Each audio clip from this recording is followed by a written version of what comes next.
धोखा देवे के तो अजबे स्टाइल बा।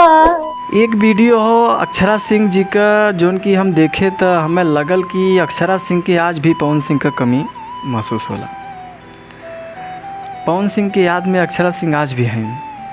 पवन सिंह तो शादी कैले हैं ज्योति सिंह के संगे हैं, लेकिन अक्षरा सिंह आज भी पवन सिंह की याद में रहें।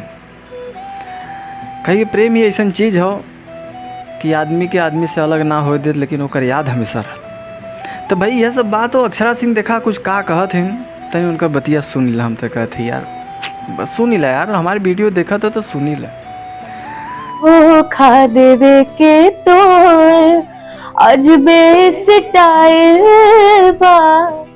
घुट घुट के जिया तानी बाहर से इस्माइल बा।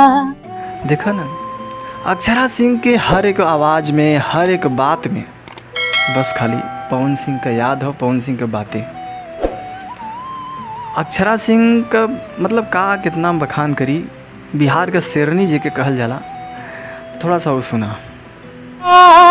खुश भले खाली हमर झोली बा, जोर रंग बदल। सुना ना अक्षरा सिंह भाई हैं, उनका गाना भी वो बेवफाई वाला आवला जनते बा।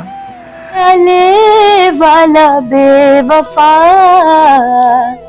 तो रोके हैप्पी होली बा। यह सब बात बा सही। हम आप सबके बीच में वीडियो ले जावत रह। बस हमरे चैनलवा के थोड़ा सा सपोर्ट कर दी, लाइक कर दी, थोड़ा सा कमेंट करा यार। कमेंट ना बात, थोड़ा सब्सक्राइब करके आगे बढ़ाओ भाई लोग। का करत है यह